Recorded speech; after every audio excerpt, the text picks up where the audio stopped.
अस्सलाम वालेकुम students. Okay students, हम एफएससी पार्ट 1 की बायोलॉजी का chapter number 2 that is biological molecules आज हम न्यू चैप्टर स्टार्ट करेंगे दैट इज बायोलॉजिकल मॉलिक्यूल्स। हमने प्रीवियस चैप्टर की सारी वीडियोस कंप्लीट कर ली हैं। अगर आपने वीडियो नहीं देखी तो उसकी उन वीडियोस की प्लेलिस्ट का लिंक मैं ऊपर आई के बटन पे शो करिए, वहां पे जाके इस पूरे चैप्टर की वीडियोस को इजीली देख सकते हैं। ओके आज हम अपना न्यू चैप्टर स्टार्ट करेंगे दैट इज बायोलॉजिकल मॉलिक्यूल्स। जैसे कि नाम से पता चल रहा है हम इसमें बायोलॉजिकल मॉलिक्यूल्स को पढ़ना है। बायोलॉजिकल मॉलिक्यूल्स क्या होते हैं? वो मॉलिक्यूल्स जो एक लिविंग बॉडी में एग्जिस्ट करते हैं, सर्वाइव करते हैं। तो ये जो बायोलॉजिकल मॉलिक्यूल्स हैं, हम इन बायोलॉजिकल मॉलिक्यूल्स को बायो के जिस ब्रांच में स्टडी करेंगे, जिस ब्रांच में मॉलिक्यूल्स की स्टडी करेंगे, उस ब्रांच का नाम है बायो केमिस्ट्री।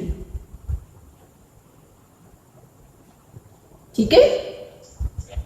अब बायोकेमिस्ट्री क्या होती है? बायोकेमिस्ट्री बायोलॉजी की वो ब्रांच है जिसमें हम किसी भी लिविंग ऑर्गेनिज्म के बायोलॉजिकल कंपोनेंट्स, इसमें हम दो चीजों को डिस्कस करेंगे, बायोलॉजिकल कंपोनेंट्स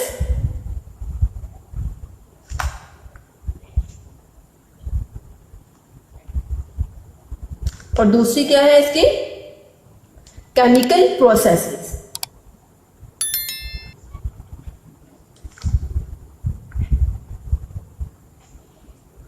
ठीक है कि अगर हम किसी भी लिविंग बॉडी के बायोलॉजिकल कंपोनेंट और उनके केमिकल प्रोसेसेस, इन दो चीजों को स्टडी को बायोलॉजी के जिस ब्रांच में स्टडी करते हैं, डिस्कस करते हैं, उस ब्रांच को हम कहते हैं बायो केमिस्ट्री। ठीक है, मतलब बायो भी आ गई इसमें, केमिस्ट्री भी आ गई, क्योंकि हम इसमें केमिकल प्रोसेसेस को स्टडी कर रहे हैं।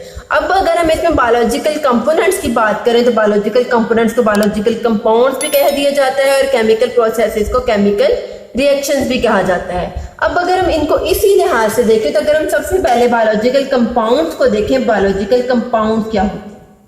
ये आपने याद रखना है कि ये जो दोनों कंडीशंस है, बायोलॉजिकल कंपोनेंट्स और केमिकल प्रोसेसेस, इन दोनों को हमने किस में स्टडी करना है? लिविंग ऑर्गेनिज्म में। और बायो के जिस ब्रांच में डिस्कस करेंगे वो है बायो केमिस्ट्री। अब अगर हम सबसे पहले बायोलॉजिकल कंपाउंड्स को देखें, बायोलॉजिकल कंपाउंड्स क्या होते हैं?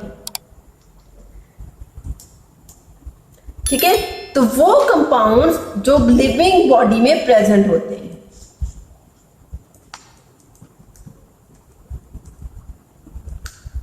ठीक है, वो कंपाउंड जो एक लिविंग बॉडी में प्रेजेंट होते हैं, उन कंपाउंड्स को हम क्या कहते हैं? Biological compounds. जबकि हम इसमें अगर केमिकल प्रोसेसेस की बात करें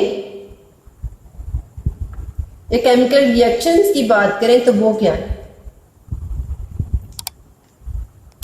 ठीक है, तो वो रिएक्शंस जो कि एक सेल में टेक प्लेस हो, मतलब एक सेल में हो रहे हैं, उन रिएक्शंस को क्या कहते हैं? Chemical reactions. ठीक है, तो इन केमिकल रिएक्शंस को अगर हम कलेक्टिवली बात करें तो जो इंसान की बॉडी में केमिकल रिएक्शंस हो रहे होते हैं उनको हम कहते हैं मेटाबॉलिज्म। क्या होता है वो? मेटाबॉलिज्म। मेटाबॉलिज्म को भी पढ़ेंगे। मेटाबॉलिज्म क्या होता है? ठीक है, तो हमने यहाँ पे तक दो चीजें देख ली कि बायोलॉजिकल मॉलिक्यूल्स में को हम बायोलॉजी के जिस ब्रांच में डिस्कस करेंगे वो है बायोकेमिस्ट्री। बायोकेमिस्ट्री में दो तरह के कंपोनेंट्स को देखेंगे, एक है बायोलॉजिकल कंपोनेंट्स, दूसरा केमिकल प्रोसेस। अगर हम बायोलॉजिकल कंपाउंड्स की बात करें तो वो कौन से कंपाउंड्स है? वो कंपाउंड जो एक लिविंग बॉडी में प्रेजेंट होते हैं, उन कंपाउंड्स को क्या कहते हैं? Biological compounds. जबकि अगर हम केमिकल रिएक्शंस की बात करें तो वो रिएक्शंस, वो केमिकल रिएक्शंस जो लिविंग बॉडी में या के सेल में टेक प्लेस हो रहे हैं, परफॉर्म हो रहे हैं, उन रिएक्शंस को क्या कहते हैं? Chemical reactions. और एक लिविंग बॉडी में जितने भी रिएक्शंस होते हैं उन सबको क्या कहते हैं? बॉडी का मेटाबॉलिज्म। ओके, इन सारे रिएक्शंस को क्या कहते हैं? बॉडी का मेटाबॉलिज्म। ओके, अब अगर हम बायोलॉजिकल मॉलिक्यूल्स की बात करें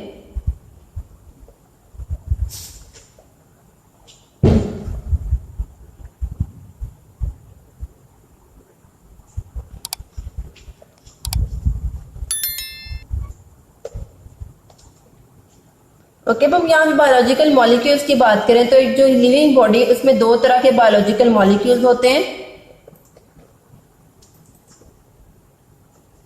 एक है ऑर्गेनिक मॉलिक्यूल्स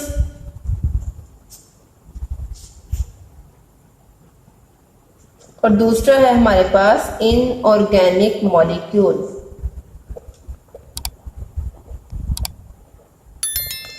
ठीक है। अगर हम ऑर्गेनिक मॉलिक्यूल्स की बात करें तो ये कौन से मॉलिक्यूल्स हैं? दोज मॉलिक्यूल्स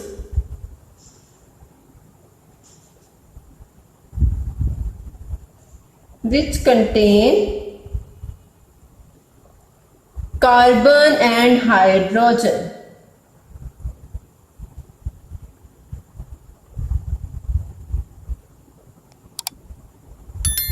ठीक है, वो मॉलिक्यूल जिसमें कार्बन और hydrogen at a time present होते हैं उनको हम कहते हैं ऑर्गेनिक मॉलिक्यूल्स। और ये अगर हम इसकी बात करें तो इसमें सेम आ जाएगा दो molecules which do not contain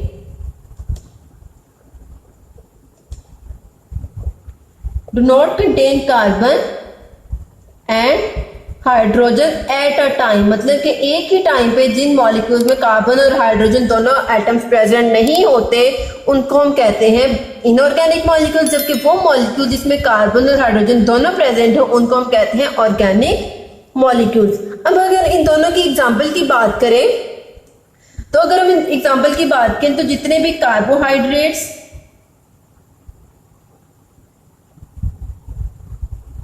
proteins, lipids और न्यूक्लिक एसिड्स, ये सारे क्या हैं? Organic molecules. ठीक है, मतलब इसमें क्या है? कार्बन और हाइड्रोजन दोनों एक साथ प्रेजेंट होते हैं, जबकि इनऑर्गेनिक मॉलिक्यूल जो है वो है वाटर, क्योंकि इसमें सिर्फ हाइड्रोजन है, कार्बन नहीं है। अगर हम इसमें कार्बन की बात करें तो कार्बन किस में होता है? कार्बन डाइऑक्साइड में, इसमें हाइड्रोजन है जबकि इसमें कार्बन है। दोनों में हाइड्रोजन और carbon at a time present नहीं है, तो ये क्या है? Inorganic molecules. और वो मॉलिक्यूल जिसमें कार्बन और हाइड्रोजन दोनों इकट्ठे प्रेजेंट होते हैं वो है ऑर्गेनिक मॉलिक्यूल्स। हम इस चैप्टर में ऑर्गेनिक मॉलिक्यूल्स को भी डिटेल से पढ़ेंगे और इनऑर्गेनिक मॉलिक्यूल्स को भी डिटेल से पढ़ेंगे। ओके, अब यहाँ तक हमने बात कर ली बायोलॉजिकल मॉलिक्यूल्स के। दो तरह के बायोलॉजिकल मॉलिक्यूल्स होते हैं, नंबर 1 है ऑर्गेनिक मॉलिक्यूल्स और नंबर 2 है इनऑर्गेनिक मॉलिक्यूल्स। जबकि अब अगर हम यहाँ पे दूसरे कंपोनेंट की बात करें, जो दूसरा कंपोनेंट हमने देखा था दैट इज केमिकल रिएक्शंस, कि एक सेल में क्या हो रहा है? केमिकल रिएक्शंस भी हो रहे हैं, परफॉर्म हो रहे हैं।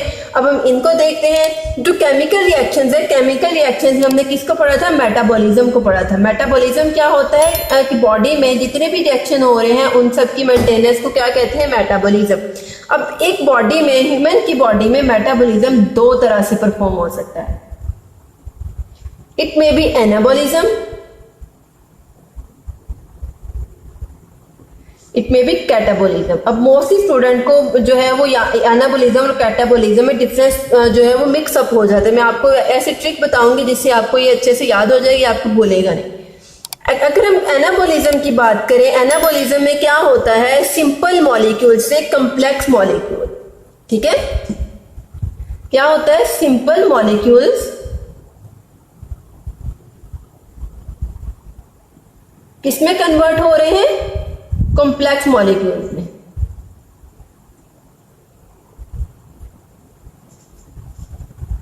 जबकि कैटाबॉलिज्म में इसके ऑपोजिट प्रोसेस होता है। इसमें क्या होता है? कॉम्प्लेक्स मॉलिक्यूल्स की ब्रेक डाउन होती है।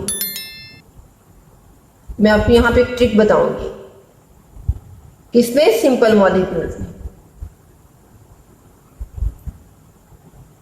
ओके जी, तो ये ट्रिक यहाँ पे ये है कि जिस तरह से हम ये कहते हैं कटिंग करना, कट करना, कट करके क्या करते हैं? किसी भी चीज को छोटे छोटे पार्ट्स में कन्वर्ट कर लेते हैं। तो इसी तरह से कट कटैया होता है, इसमें मतलब चीजों की कटिंग होती है, मॉलिक्यूल्स की कटिंग होती है।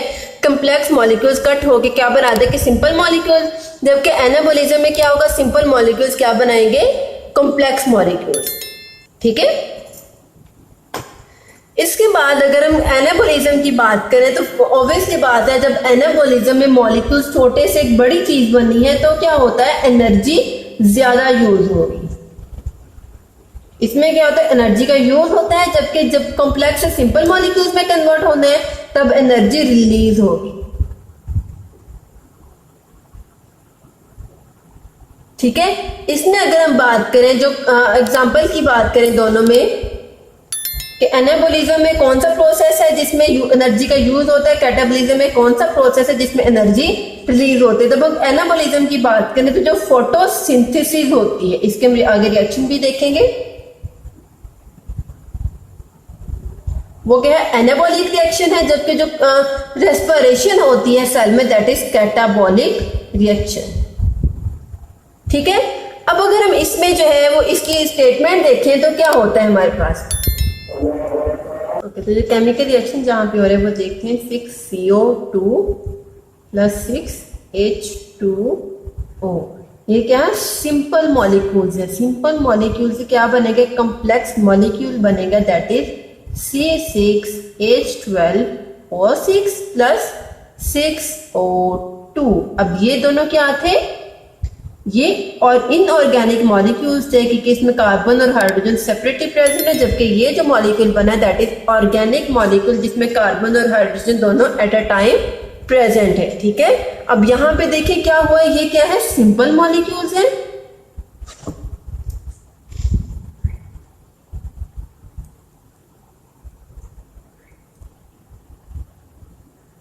और ये क्या है, कॉम्प्लेक्स मॉलिक्यूल्स है।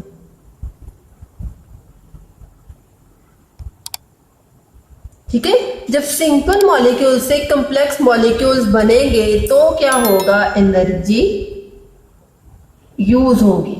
लेकिन ये रिवर्सिबल रिएक्शन है, मतलब कि कॉम्प्लेक्स से दोबारा सिंपल मॉलिक्यूल बनते हैं, तो ये कौन सा रिएक्शन है जिसमें एनर्जी रिलीज होती है। तो ये क्या है, ये कौन सा रिएक्शन होगा, अगर यहां से यहां तक मतलब छोटे मॉलिक्यूल से बड़े मॉलिक्यूल्स बनने हैं तो वो क्या है हमारे पास, एनाबोलिज्म है। जबकि अगर हमारे पास एक बड़े मॉलिक्यूल से छोटा मॉलिक्यूल बनता है तो वो क्या है, कैटाबोलिज्म। ठीक है, तो इस तरफ को कौन सी रिएक्शन परफॉर्म हो रहा है, दैट इज एनाबोलिज्म।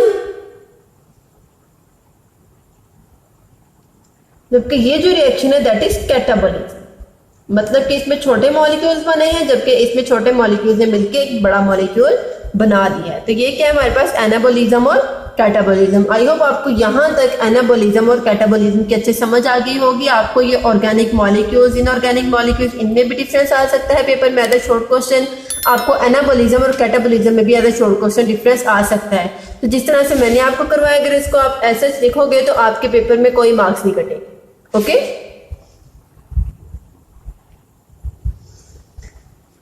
ओके, अब हम यहाँ पे डिफरेंट केमिकल कंपोनेंट्स की बात करते हैं, उनकी बैक्टीरियल सेल और मैमेलियल सेल में डिस्ट्रीब्यूशन देखते हैं किस तरह से वो डिस्ट्रीब्यूट हुए। अगर हम सबसे पहले वाटर की बात करें, पानी बैक्टीरियल सेल में 70% वाटर होता है, जबकि एनिमल सेल, मैमेलियन सेल में भी 70% वाटर होता है।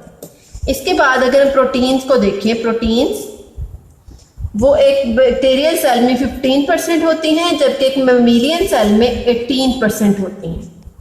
उसके बाद अगर हम देखें कार्बोहाइड्रेट्स को,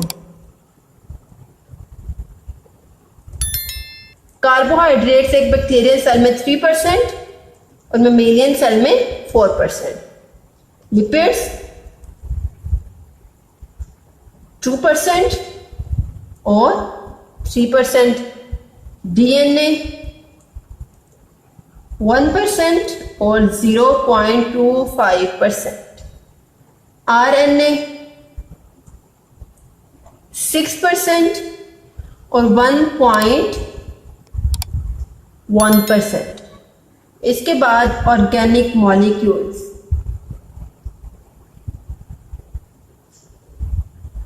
जिसमें आ जाते हैं enzyme, hormone, different metabolites body के, वो होते हैं बैक्टीरियल सेल में 2% और मैमेलियन सेल में भी 2%। अगर हम इनऑर्गेनिक मॉलिक्यूल्स की बात करें